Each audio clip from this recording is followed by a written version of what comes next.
હર હર મહાદેવ દોસ્તો. તો આજે હું તમને લઈ જાઉં છું સોમનાથ મહાદેવના દર્શન કરવા માટે. અત્યારે હું જ્યાં રોકાણો છું અને ત્યાંથી ફક્ત મહાદેવનું મંદિર 200 મીટરની દૂરી પર છે. ખાલી 200 મીટર જ દૂર છે, એટલે બસ થોડી જ વારમાં ત્યાં પહોંચી જાઉં, બરાબર. અને તમને દર્શન કરાવવું મહાદેવના મંદિરના પટાંગણના બધાય, બરાબર. એટલે વિડીયો મારો પૂરેપૂરો જોઈજો તમે. સોમનાથ મંદિરની મિત્રો ઘણી રહસ્યમય વાતો એવી અજાણી છે, એવી ગહેરી છે, જે તમે ક્યારેય સાંભળી નહીં હોય, અને એ વાતોથી હજી વૈજ્ઞાનિકો પણ ટૂંકા પડ્યા છે. અને આજે એવી વાતો હું તમારી શેર કરવા જઈ રહ્યો છું, ત્યારે વિડીયો પૂરો જોજો તમે.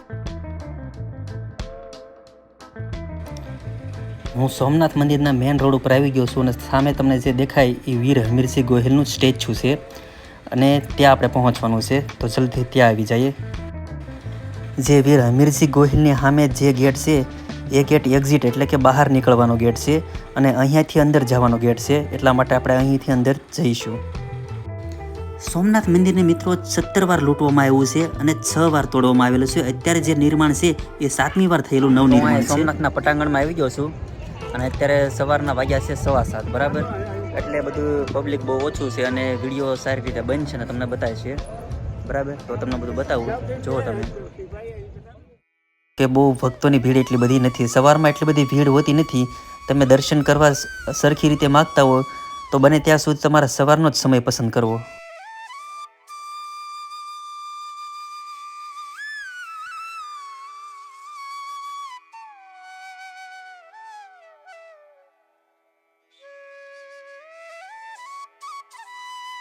મંદિરમાં આવતા જ પટાંગણમાં જે સ્ટોલ છે એ સ્ટોલ પર તમારે બધી વસ્તુ જમા કરાવવાની હોય છે, અને એ વસ્તુ જમા કરાવો એની બાજુમાં એટલે કે જમણી સાઈડ જે તમને કાઉન્ટર એટલે કે સ્ટોલ બતાવી છે જાળી પાસે, ત્યાંથી તમને મહાદેવને ભોગ ધરાવવા માગતા હોય તો ત્યાંથી પ્રસાદ તમને મળી રહેશે.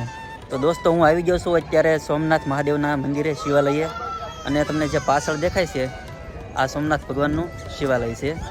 અને હવે અંદર તો કાંઈ પરમિશન છે નહીં, પાકીટ, બેલ્ટ કે ફોન લઈ જવાની, કોઈ પણ પ્રકારનો બીજો સામાન પણ લઈ જવા નહીં દેતા. એટલા માટે તમને આનાથી દર્શન કરાવું, બરાબર. પૂરા ગ્રાઉન્ડના, દરિયાકાંઠાના, અને સાંજે કેવું બતાવે છે આ બધું પરિસર, આ બધી જગ્યા, એ પણ તમને બતાવીશ, બરાબર. ભારતના 12 જ્યોતિર્લિંગમાંનું પ્રથમ સ્થાન, પ્રથમ જ્યોતિર્લિંગ સોમનાથ મંદિરને માનવામાં આવે છે. સોમનાથ મંદિરના શિખરના કળશની વાત કરીએ તો દોસ્તો તમને જાણીને નવાઈ થાય છે કે એ પૂરેપૂરો સોનાનો છે, અને એમનું વજન 10,000 કિલો જેટલું છે.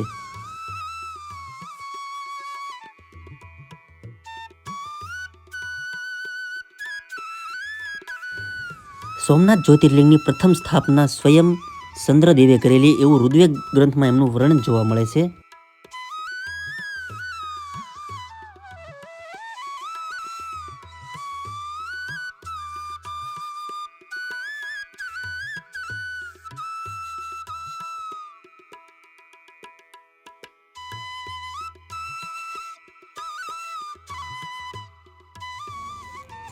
બે 2020ની સાલમાં મંદિરના ટ્રસ્ટીએ 1457 કળશ સોનાના મઢી અને મંદિર ઉપર લગાડવામાં આવ્યા, અને અત્યારે સોમનાથ મંદિર એવું ઝગમગી ઉઠ્યું છે એની ના પૂછો વાત.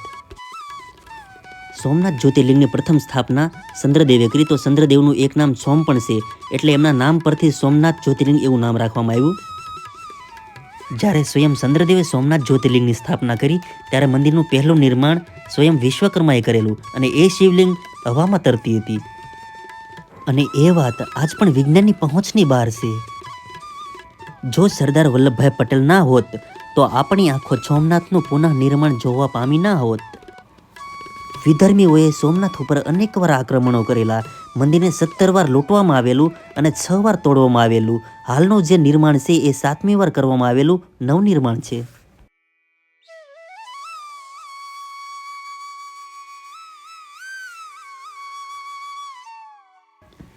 ભારતને સોને કી સીડિયા કહેવામાં આવે છે, અને એ સોનું લૂંટવા માટે આ બધા વિધર્મીઓએ સોમનાથ ઉપર ચડાઈ કરેલી.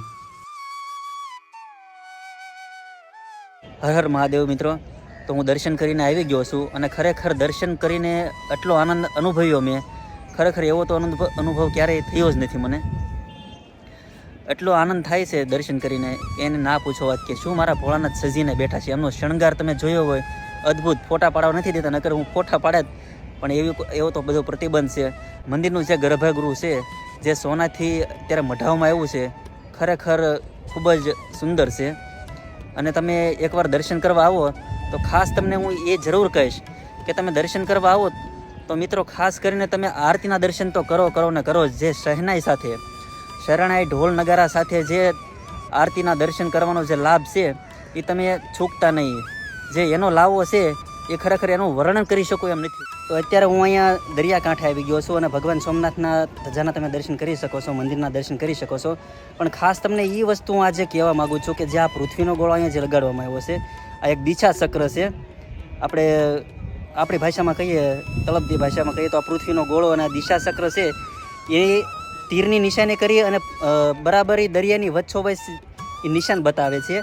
અને એના જે શ્લોક ત્યાં લખેલો છે એનું ગુજરાતી એવું કહેવા માગે છે કે જે દક્ષિણ ધ્રુવ છે, પૃથ્વીના દક્ષિણ ધ્રુવની સામોસામ એ તીરનો એરો છે, એ પ્રમાણે એક પણ ભૂમિનો ટુકડો ક્યાંય વચ્ચે નથી આવતો, ફક્ત પાણીને પાણી જ છે એમ એવું કહેવા માગે છે. અને ખરેખર એ કેટલા વર્ષ જૂનું છે એ કોઈ કહી શકતું નથી. કારણ આપણા ઋષિમુનિઓ અને બધા સંતો કેટલા તત્વજ્ઞાની અને વૈજ્ઞાનિક હશે કે એને કેટલા સમય પહેલાંની આવી બધી ખબર હતી એમ કે એક પણ ભૂમિનો ટુકડો દરિયાની વચ્ચો વચ્ચે દક્ષિણ ધ્રુવ સુધી છે નહીં, એનું એ નિશાન બતાવવા માગે છે. તો મિત્રો આ છે સવારના દર્શન મહાદેવના અને આ છે રાત્રિના દર્શન. સાંજ પડતાની સાથે જ સોમનાથ મંદિર આખું લાઇટથી જ ઝગમગી ઉઠે છે. સોમનાથ મહાદેવના દર્શન કરવા તો હું ઘણીવાર ગયેલો, પણ જ્યારે કથામાં મારે ત્યાં જવાનું થયું ત્યારે એક સાથે 9 દિવસ ત્યાં રોકાવાનું થયું અને એ 9 દિવસ દરમિયાન 6 થી 7 વાર દર્શન કરવા હું ગયો મહાદેવના. અને એ દિવસો દરમિયાન હું જ્યારે દર્શન કરવા ગયો ત્યારે ભક્તોની ભીડ ઘણીવાર ઓછી હતી અને ઘણીવાર તો કલાકોની લાઇનમાં રહ્યા પછી દર્શન કરવાનો લાભ મળેલો. સોમનાથ મહાદેવની સંધ્યા આરતી શંખ, નગારા અને શહેનાઈ સાથે કરવામાં આવે છે અને એ આરતીના દર્શન કરવા માટે હજારો ભક્તોની ભીડ ઉમટી પડે છે. અને એ શહેનાઈના નાદથી અને શંખનાદથી અને નગારાના રણકારથી આખું સોમનાથ ગુંજી ઉઠે છે.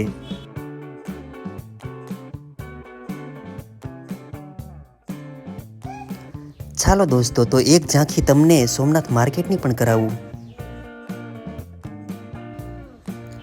સોમનાથ મંદિરના મેઇન ગેટની સામે જ વીર હમીરજી ગોહિલની મોટી પ્રતિમા લગાડવામાં આવી છે.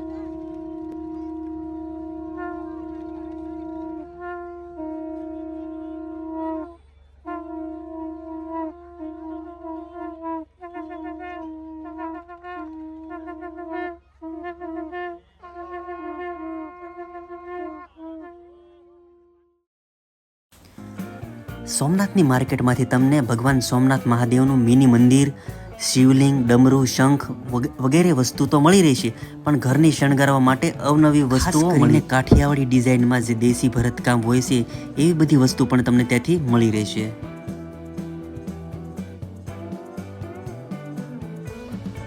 હવે માર્કેટના બજાર ભાવની વાત કરીએ તો વસ્તુ એટલી બધી સસ્તી તો નથી, પણ એટલી બધી મોંઘી પણ નથી.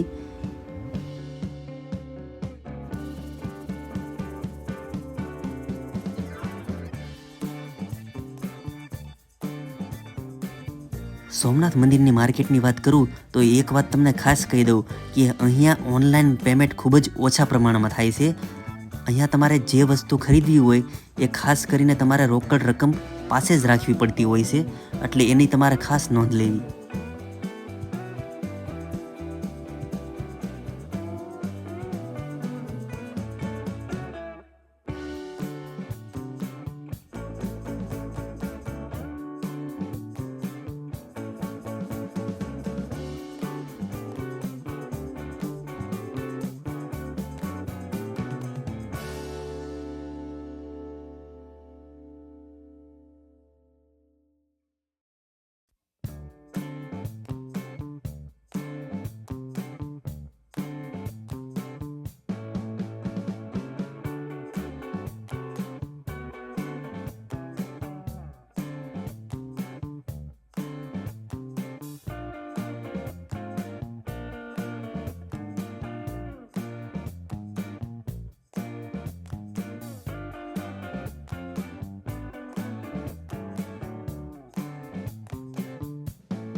વહાલા દોસ્તો, આ હતી સોમનાથની માર્કેટ. અને હવે નાસ્તાની વાત કરીએ તો જે માર્કેટ છે એ પૂરી થાય એટલે તરત જ નાસ્તા સેન્ટર શરૂ થાય છે.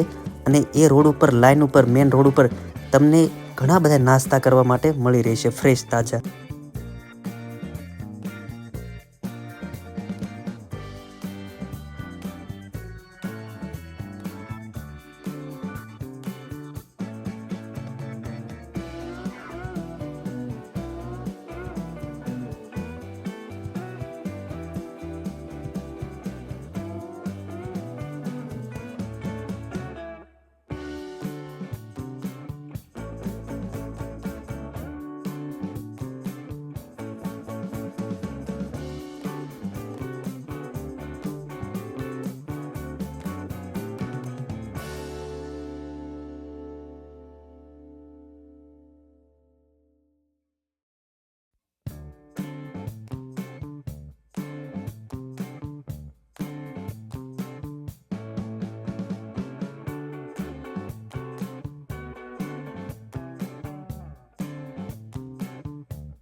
સોમનાથ મંદિરની તેમજ પ્રભાસ પાટણ આખા ક્ષેત્રની વાત કરવા બેઠીએ તો રાતોની રાતો અને દિવસના દિવસ ટૂંકા પડે. તો આ 13 મિનિટનો વ્લોગ તો શું કહેવાય દોસ્તો.